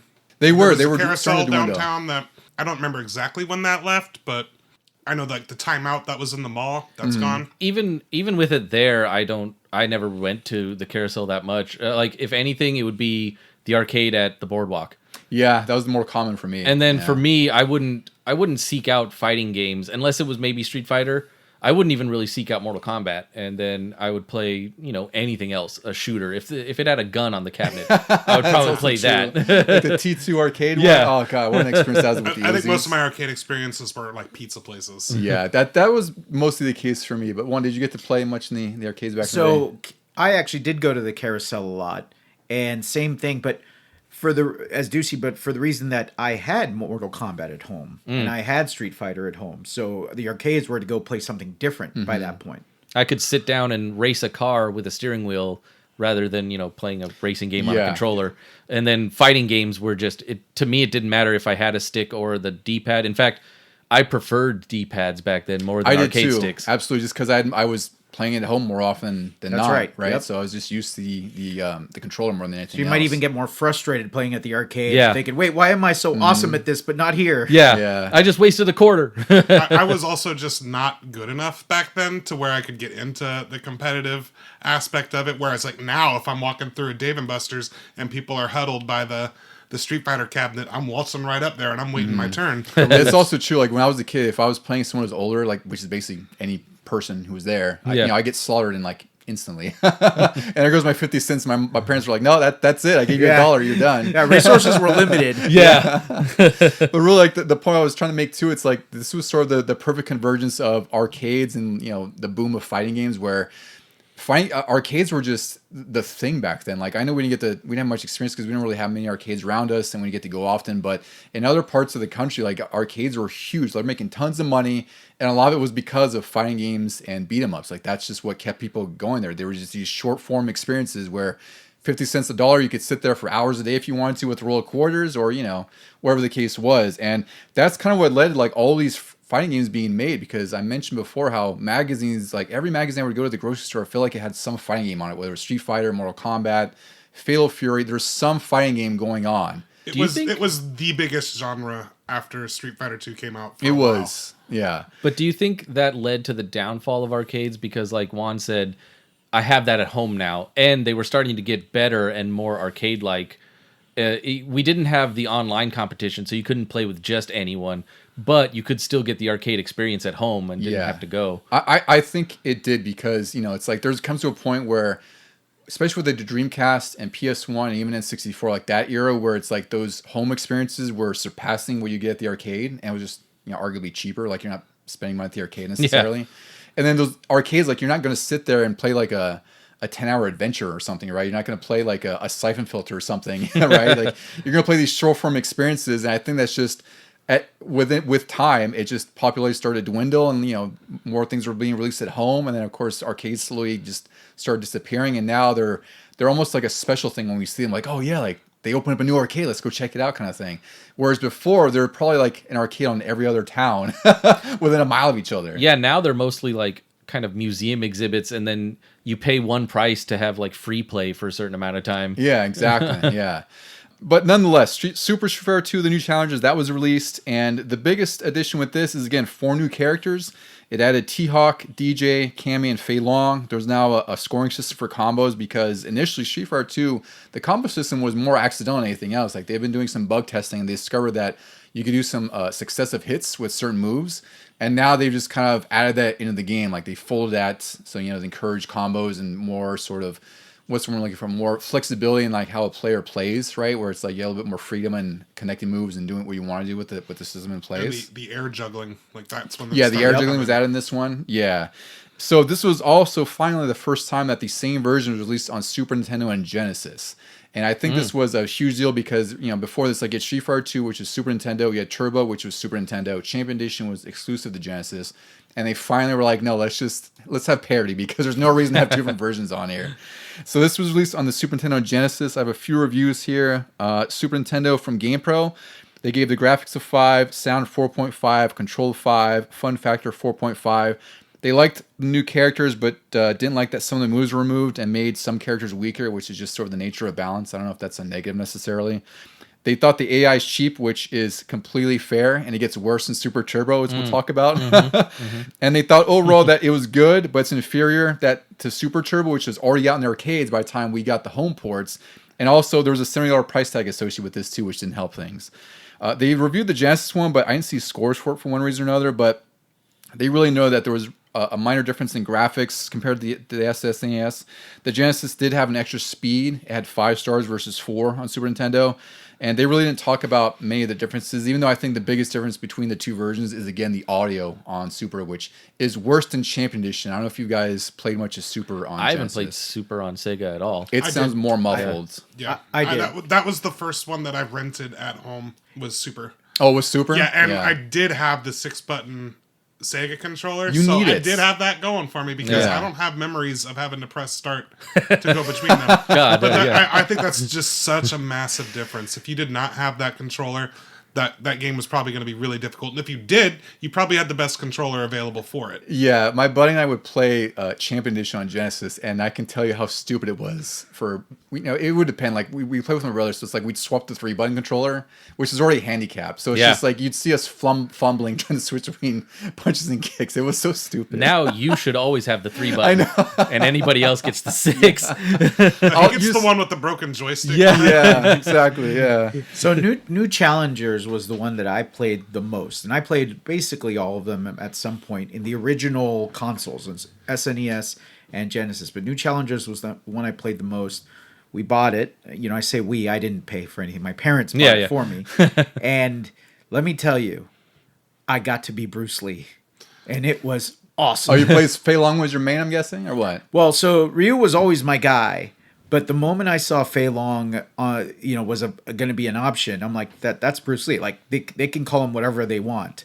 It's Bruce Lee. I want to be Bruce Lee. Yeah. And so I played through that game maybe 8 or 9 times, alternating between Ryu and Fei Long, I guess I'll say, even though we all know it's Bruce Lee. And, you guys were talking about T-Hawk earlier. I think this was the first time in my life where I saw a fictional character, and I thought to myself, should they have done that? Yeah, he's kind of weird. He's a Native American, but his home country is Mexico. In this game. And it has nothing to do with my nationality. I honestly was the first time I ever thought, maybe they didn't have to do that. Yeah. Was it the feather in the cap? It was, and which is funny because Honda has face paint, right? Yeah. And obviously the other characters, but yeah, I don't know if it was the feather or like he's wearing jeans and the vest with no shirt. There was just something about it going like, maybe they could have done it differently. Yeah. Yeah, it's really weird because even his stage doesn't really fit with him. Like, he still looks like, it's almost like he was meant to be a Native American character, and like, well, we already have Guile and Ken, who are sort of the Americans. That's right, when yeah. you get, Oh, what's yeah. the close proximity? It's like, well, Mexico's right there. Let's just do that for him.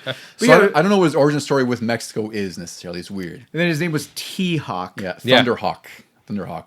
But T-Hawk did have one of my favorite moves in the entire game, which was the Mexican Typhoon, where you would do the 360 in a punch, and you would like go, grab the guy by his skull, and then spin him around. him around up in the sky, and then slam him right down on his face. Like that was the coolest freaking move That in was this game. a pain in the ass when the computer always did it to Yeah, you. they did. Was that authentic Mexican fighting style one? Yes. We can all do that. That's from what birth. I thought. I figured that had to be the case. I thought I saw you do it one time, but I might be wrong. That's a rite of passage when you're growing up. Yeah. I'll tell you what, Randy, after the pod, I'll show you. A couple more reviews on this, because this was definitely at the point when Street Fighter was getting less favorable, I guess we could say, to people. So EGM in issue 61 gave this a 6 out of 10, 7, 7, and an 8. They said, one reviewer specifically said, I'm getting a little tired of having to buy a new Street Fighter game every single year. That's a fair argument. Yep. Very fair argument. We still kind of have that feeling right now. Yeah, exactly. And they said the additional 4 characters is nice, but it wasn't worth a new version that's out every single year. And the other reviewer shared that he shared the same sentiment, but he also was wishing Street Fighter 3 already, which is fun because Street Fighter 3 came out, I think, in like 97, 98. So it still would be like 3-4 years before they actually get an official Street Fighter 3.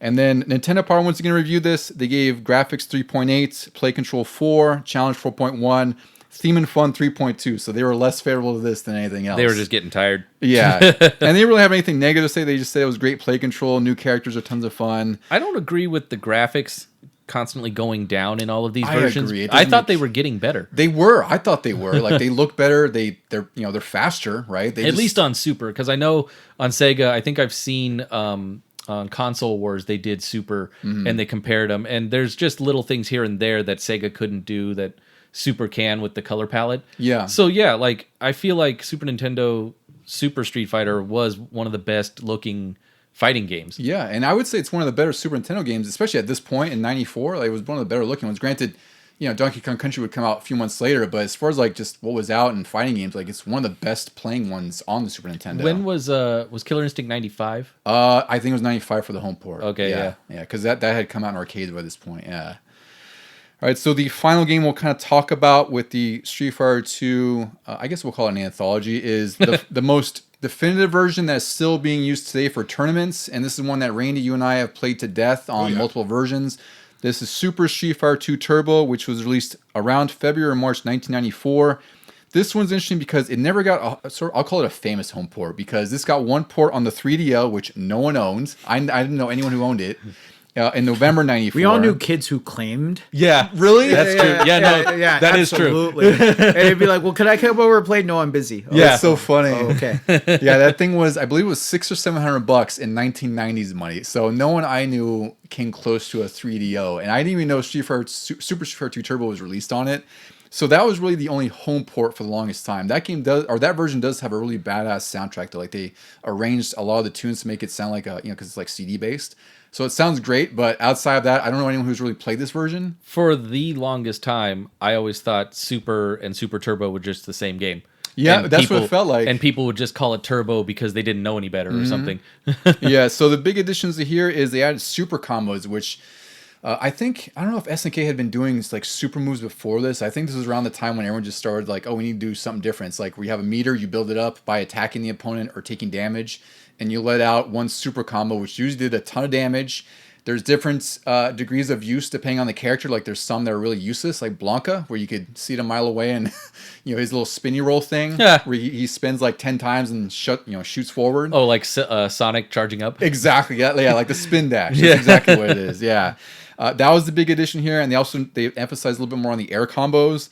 Akuma was introduced for the first time. He was a secret boss in this game where you had to fulfill certain criteria. I think it was like get 3 or 4 perfects and also some super combo finishes, and then he appears at the end of the game.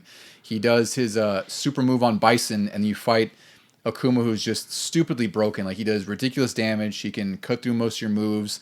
He's really hard to beat. I've beaten him cheaply. I don't think there's a way to really legitimately beat Akuma because he's just meant to be cheap. Just one after the other Hadouken. No, I think he used Chun-Li. I think Randy and I did that on HD Remix. Yeah, no, I beat him with Chun-Li and probably a few others. It was honestly, it seemed like unlocking him was the difficult step for me because I'm prone to just make a mistake and still win but not meet the criteria. Well, and also the AI in here is just brutal anyway, so it's hard to fulfill that criteria, especially the perfects, because if you get hit once, that's it. Like you only have so many chances after the fact. You have to get so many perfect rounds. So thankfully it's not perfect matches. Oh, but it still sucks. Okay, yeah. No, it feels like him and Reptile were the two unlockables that like led to all of the rumors on the playground. Yeah. Even though his was true, it was just so ridiculous sounding. Yeah, and you could play as him in Super Turbo by there's a way you can unlock him by highlighting certain characters and doing a button combo. Like you have to highlight Ryu for a few seconds, go on the next one, etc., etc. But he's completely broken. I mean, in the sense that like he's basically his boss version, but playable. So all his moves do ridiculous damage. They have ridiculous priority. He has his Raging Demon Super, which is light punch forward, light kick, hard punch, which hard to pull off, but it does like 75% damage. I think I've done it once on accident. I find and that I've tried shocking. to do it a lot. Yeah. I know, and I see you do it like routinely, and for whatever reason, my brain just does not compute.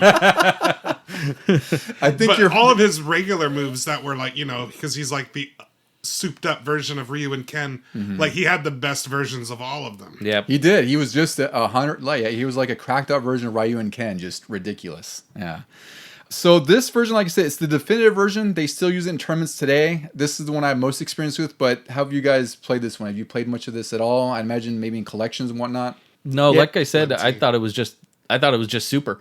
No, I'm with Deuce. Yeah. I did not know it was a different game till a very long time, and then yes, to your point, afterwards when I played it with the collection, I was like, oh, this is different. Yeah. This is the one where I remember one time we all went to Dave & Buster's, and I think you and Mike, it might have been you two and Mike, all like wondering like we'd lost Randy. Oh yeah. Randy? And then finally like turn over and there's like me at the cabinet and there's like a big crowd behind us where I was like I'm facing off and we were doing Super Turbo and it was wonderful. Back when those sticks still worked at Dave & Buster's. Now I feel like every time I go to a cabinet, one of the sticks is always broken. Yeah. You always gotta kind of feel it out. Yeah.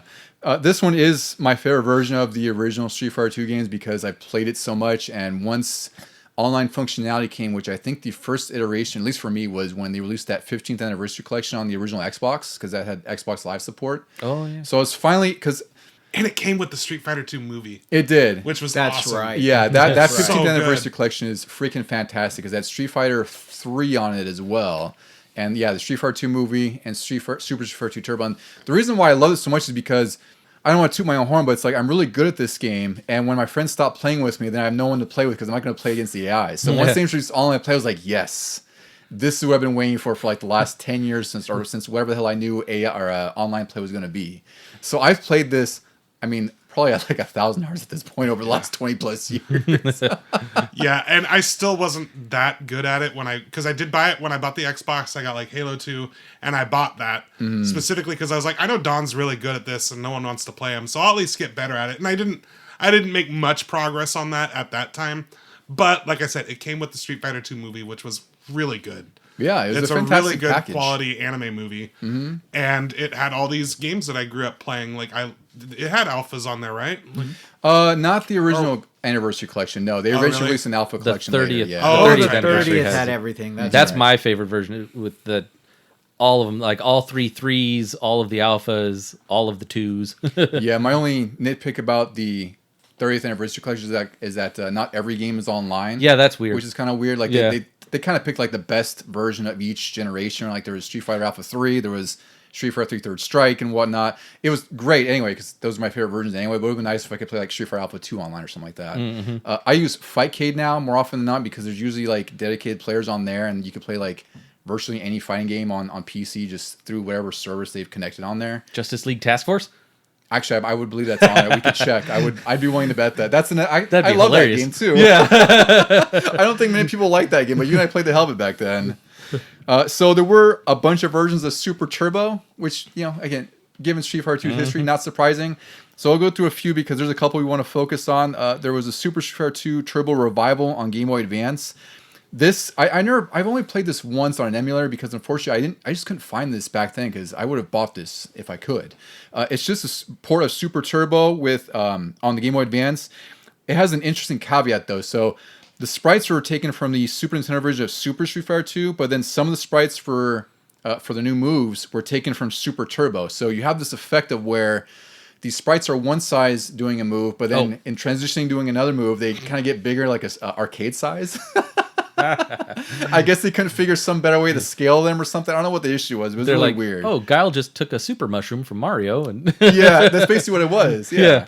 And then there's also Hyper Street Fighter 2, the Anniversary Edition, released in 2003. This was the version that was released on the 15th Anniversary Edition, where you could play as any previous version of a character. Like, so you could play as like... You could mix and match? You can mix and match. So you could play as like Street Fighter 2 Ken versus Super Turbo Chun-Li. So as long as they were in that previous version, you could play as that version. Like a Champion Edition Guile versus Street Fighter 2 Turbo, Blanca or something like that. Really interesting. It's more of a novelty than anything else because obviously there's a lot of imbalances and whatnot. And then the big one that Randy and I played so much of was Super Street Fighter 2 Turbo HD Remix, a 2008 remake by Capcom with redrawn graphics by Udon. It had an arranged soundtrack by Overclock Remix, and it had a lot of big balance changes from David Sterling, who was a pro player, and also had input from competitive players. And it also included a classic mode, but Randy and I played this like every single night, it seemed like, for like a year. Yeah. And if we weren't playing each other, we were playing someone else. We would text them like, "Oh, I just played around against this guy who's on the top rank, the leaderboard." And it was like I would do it in a social group. So like it's the arcade setting where people are actually watching it. And this guy was ranked number 2, I think, in the world on that game. And we went because this was the 3 rounds to win. It was best of 5. You had to win 3 matches. Best of 5 instead of best of 3. And we went all the way to round 5 with literally chip damage on either one of us is gonna be the end, and I lost, and it was just like and everyone was so disappointed because he'd just been running the table, and they thought finally someone's gonna do it. Nope. Yeah, this is so I was already good at Street Fighter before this, but this is really where I started to hone in on learning more about the game, like down to like frame data and whatnot, because I was playing online more often, and Xbox Live was way better than original Xbox Live on 360. So I had that on top of it where I was just like every single night I'd be sitting there for like 3-4 hours a night just learning new characters or trying to understand how to do tick throws, which is where you hit an enemy and then in the middle of their hit stun, which means like while they're blocking, I can do a throw right after, like with T-Hawk or Zangief. So if I get a loop on you, you're not going to get out of that. And Randy's faced that a few times against me as well. And like I said, I went through several different characters where I just kind of would focus on a character and then move on to another one. Like early on, Cammy, I got really good with Cammy. And then moving on, I never was really good with charge characters back in the day because, I didn't have internet. There was no YouTube tutorials for me to watch when I was, younger and a teen. So now that I have those and now that I know the timing, all right, let me do the charge characters. And I got really good with Balrog, got really good with Vega and Guile, and not so much with T-Hawk or Dhalsim. I would say those were the two that were like, Dhalsim's so wildly unique that it makes sense. You're either good with him or you're not. Yeah, this is where I fine-tune my Dhalsim chops. Basically, I took the worst characters that most people didn't play. I thought to learn them. So I got really good with T-Hawk. I got really good. You spent a lot of time with Fei Long, too. I love with Fei Long, yeah. But, Dhalsim is considered a top-tier character in the original Super Turbo, at least. I feel like your brother played as Dhalsim just to do the stretchy leg and piss you off. So that I had I was lucky that I had a buddy who was older than me who I could play against and spar with. And also my brother who would just exploit the dumbest stuff so I could learn how to go around that. Yeah. Because that's what happens. Like I learned how to get around it. He pissed Ducey off playing. Yeah. While talking smack at the same time. Look at the footwork. Yeah. So Ducey's traumatized from that. So was he always just like doing stretchy kick? Yeah. Or the stretchy arms. Yeah. He found something that had he found something really successful and just spammed it. Yeah. So he would find some way to use Honda's Honda hand slap in some way that would chip you to death or something, or Blanc. He would just whatever the move was, he knew how to use it properly to basically cheap out a win. And then he'd giggle. Against Deuce. Yeah, especially against Deuce. Because he tries that on me. It's like, nah, homie, don't play that. Like, you're going to get hurt. I always enjoyed, not even in Street Fighter, but in Soul Calibur, he would go over to the edge. Because every level you could fall off. He would go over to the edge and just taunt you like a matador. Like, come after me. Yeah. And then he would just sidestep, whack. And hold on, but it sounds like he would do that to Deuce a lot. So Deuce, are you saying you were his Randy? Yes. Yeah. Because what brother would do is, like, if he didn't sort of coerce you to jump off the edge and get a ring out, he would play as Lizard Man, who had a throw where he would put you up in the air and stab you and then throw you down. My brother would position himself so, like, if you didn't jump off the ring out, he would just throw you out instantly with that. So again, like, once he figured that out, he would just use it all the time. So anytime you play like Soul Calibur or anything else, he's like, oh, I have to make sure Lizard Man's in there. Yep. He's like perfectly valid strategies to and me. if Lizard Man wasn't in it, there was a garbage version. Yeah. Or he plays like Siegfried or something. Yeah, that's what I mean. It's like I'm really good at this game, but I've also had, you know, the fires of like are two different spectrums where it's like I played against the guy who knows what he's doing. And I play against my brother who's just, you know, who's just chaotic and knows He's how the to win Joker his own of way. fighting games. Yeah, and then if you make the mistake, like I do this all the time online, where like I'll just run through and just mow through all these people, and then here comes a character, I've seen this before. I don't even have to try hard. I'm just gonna go basic blitz at him, and then I just get rocked, and I'm like, whoops, this person knows how to play. Like, you know, you just fall into those patterns of just Well, you also level up destroying enough. cheap tactics. Yeah. That then when you face someone that knows what they're doing, you get destroyed. Yeah, and I think that's really what is why I'm attracted to these kind of games anyways, is just that dynamic anyway, where it's like I might be really good or I might be solid, whatever you want to put me on as far as the spectrum of skill.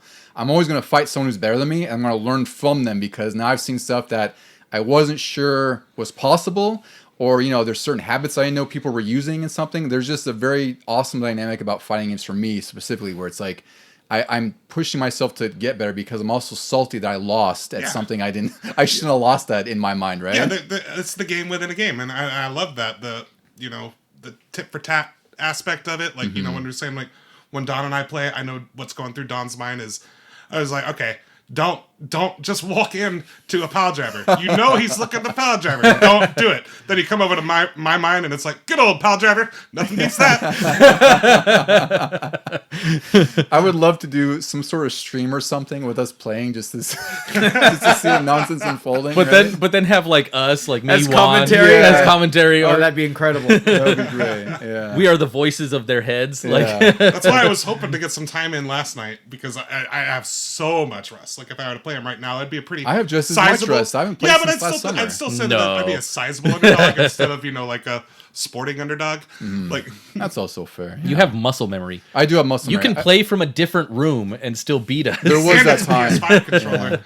Like, No, because I already thought about you. I already thought about this. I have this on multiple consoles. So true. whatever controller you want to accommodate to you. it honestly doesn't matter. I was just saying that. No, I know. No, trust me. I already have that because I know you have that back pocket excuse like usual. Okay, no, I No, got as long as I have the time to set what I need where I need it, that's fine. No, if we're allowed to A pick lot of times I controllers. forget. No, if we were allowed to pick controllers, here's how it'd be a fair fight. Randy gets a PS5 controller.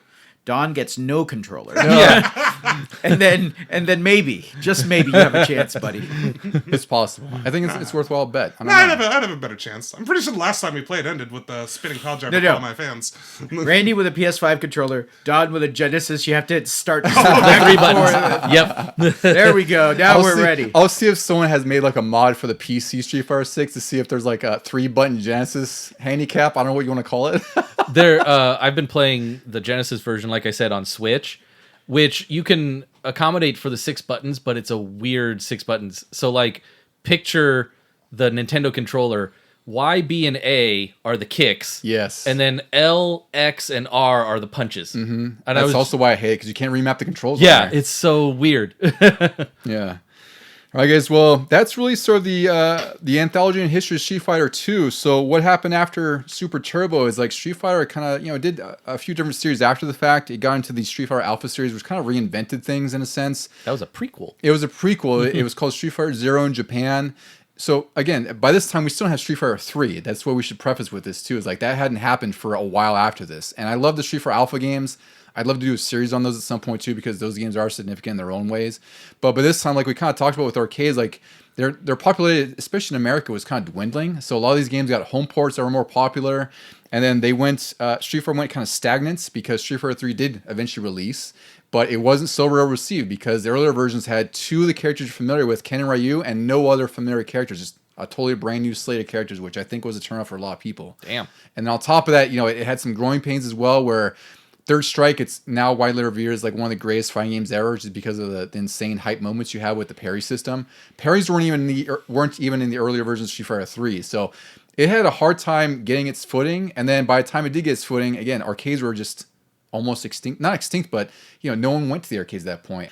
And they also had the EX series, which is when Street Fighter went 3D. Those were developed by Arika, and I think they were published by Capcom. I don't think I've ever really played any of those. I have EX3 on PS2 because that was a launch game, and it's fine. Like, it's an okay fighting game, but it's not a good Street Fighter game, if that makes sense.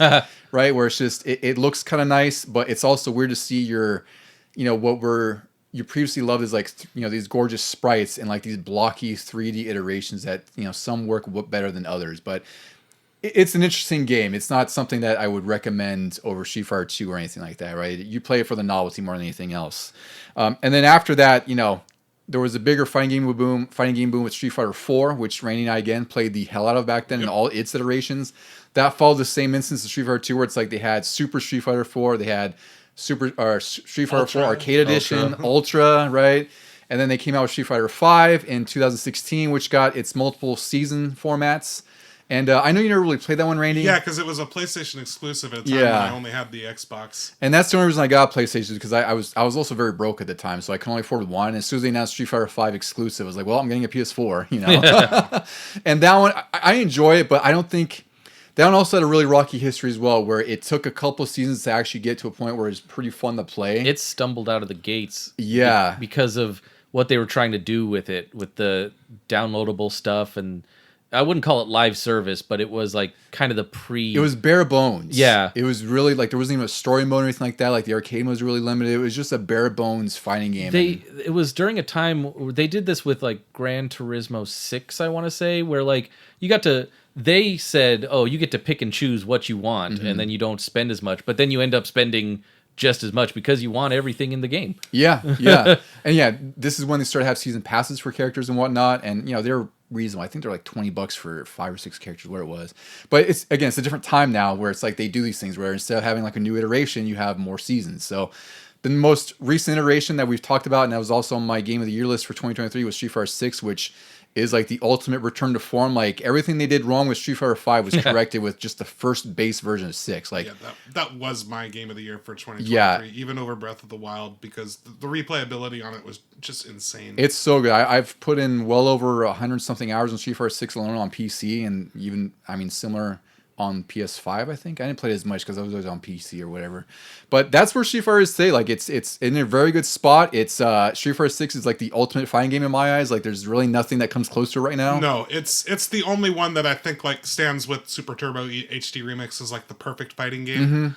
The online features on it are great. Like I can text Don and be like, Don, go look at my last match. Just look how absolutely moronic I played it. Because I was just like, I was already on tilt at that point. I'm like, look at me making every wrong choice imaginable. And there's parts where Randy will say something went wrong, and I look and I'm like, oh yeah, I know what you did wrong. Oh yeah. I was like, you mean everything? So it's a really, really great package. Ducey, I know someday you'll play it because fighting games aren't your forte. No, it's weird. I haven't done this one, and I haven't gotten Mortal Kombat 1. I don't know. I've sort of fallen off the fighting game resurgence, even though, like I said, I really enjoy seeing them, and I enjoy that they're doing well again. Like it was kind of, for me, when I saw Street Fighter 5 stumble, I was just like, oh, that's too bad. Yeah. But also when 6 came back, I'm like, good for them. I was really hopeful, and it paid off. And honestly, with like the sales that they have on like 6, that you can get the one with all the DLC on it. Like, just do it, and you can play with the modern controls if you wanted to. Yeah, that's true. It does have a simplified control scheme where I played it once here, and I actually don't like the simplified ones. I don't. My mind cannot wrap around that. It reminds me of those like hold L1 and press a button for a flurry in Fight Night back in the day. Mm-hmm. Yeah, it's kind of like Smash Brothers seeping into Street Fighter, and I'm like, I've played this for now 30 years. I do know 3 punches, 3 kicks. Even if I'm not good at them and I don't know the strategy, I still have muscle memory there, and I will play that way. Yeah. All right, guys. So I think at this point, let's go around the table and talk about why Street Fighter 2 is so amazing, and maybe its impact it had on you, if any, and how you feel about it as far as influencing gaming in general. Juan, since you're our infrequent guest, so to speak, what do you think about Street Fighter 2 and its legacy? Well, I think, like I said, I think it brought the arcade competitive fighting game renaissance or whatever at the time. Made a bunch of money for everybody. I think one of the coolest things for me as a kid, and tell me if this resonated with you, was how simple it was and how at the same time immersive it was. Again, to my little whatever-year-old brain, the idea that Hadouken meant something. And out, so I would play the game, have a great time, but then out on the playground with my friends, we all knew what Hadouken meant. Yeah, or right? Shoryuken. We all knew what Shoryuken meant. When we were playing and someone stuck out their arm and started waving it up and down, we all knew what that meant. So there was this universal language because of its simplicity. Now as adults, we're talking about combo blockers and this and that, and that's valid, that's fair. But as a kid, that game was so perfect. It struck the exact correct balance for the software limitations of fun, but accessible to basically everybody. So I think to me, that's always going to be the thing.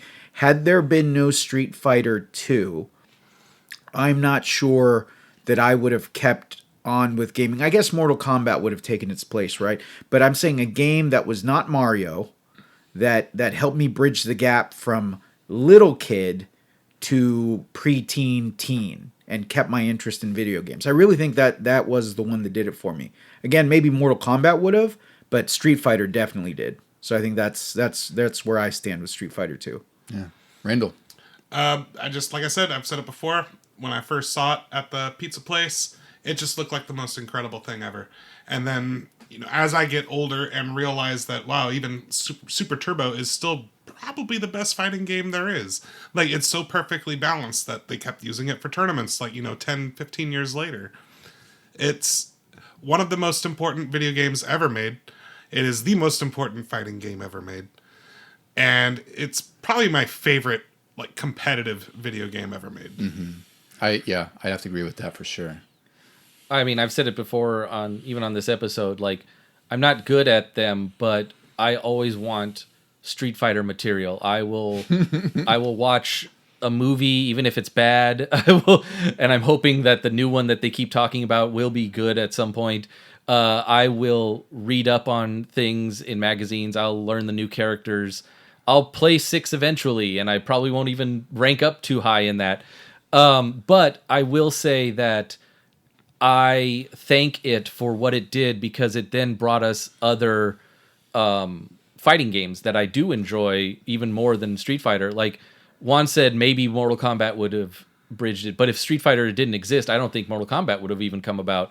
And I know for sure, I really enjoy Soul Calibur. That was multiple steps away from Street Fighter, and I'm glad that Street Fighter happened for that to happen. And then especially my favorite fighting game of all is Smash Brothers. I don't think that would have even been an idea or a glimmer in anybody's eye, that to have Nintendo characters fighting. Sure, you don't have the down to forward and the 3 punches, 3 kicks, but it's there. The competition side of it is there. And like I said, I just thank Street Fighter for all of that. Yeah, I completely agree with every point you guys have said, because for me, this is one of my most nostalgic games, one of the games and series that I just will have infinite love for throughout my entire life. It's been 30 something years now, whatever, and I could still go back to Street Fighter and play it. And really, it's just, this is what founded my love for fighting games. And like you said, Deuce, a lot of games a lot of games exist and a lot of series exist strictly because Street Fighter 2 especially was more successful than anything else. It led to the greatest fighting game arcade boom that you could ever imagine. It was just perfect timing with how everything panned out. And I think all the characters, all the music, everything just comes together to make an experience that you can have fun with any of your friends, even if it's even if you're outmatched in whatever case is, you're still bound to have some fun with the characters, whether you're just button mashing or you're witnessing a match that's actually competitive happening in front of you, right? That's always even more fun. I made a case earlier, you could easily put this as the most influential game of all time. I think that's a totally fair statement as well. I know I put it number 3 on my list, but those other 2, I had Doom and then Metal Gear on top. That's good company with Street Fighter 2 as far as the most influential games of all time. And I think this is one of those things where we're going to be seeing Street Fighter probably until we die in some sense. I don't know. It might be on Street Fighter 12 or something. Who knows? I'm glad that they have gone to this season mode, which I think is very fitting for fighting games, so that we don't have Super Street Fighter 6 and Super Street Fighter 6 Turbo and stuff like that. Yeah, the content packs as far as characters are a lot more digestible at, $30-$40 instead of like, we talked about some of the reviews that pointed out it was $70 or $80 every time. 1990s money every single time.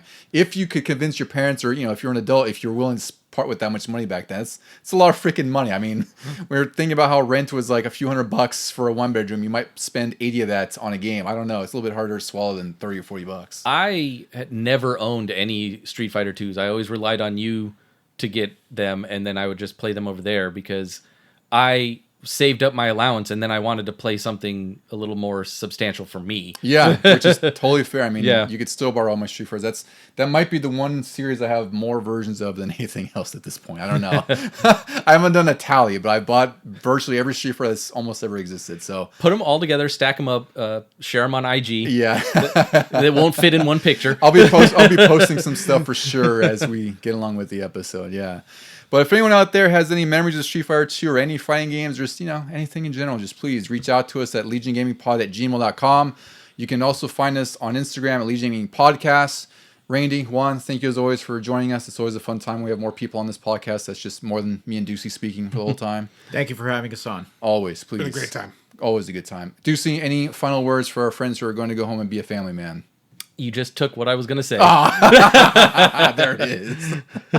If only there was a way to resolve your dispute, you two. Yes. If only there was a game you could play. Perhaps. Well, I concede. You get to say that line. All right, everyone. Well, I guess I'll close this out and say, go home and be a family man. Thank you, everyone.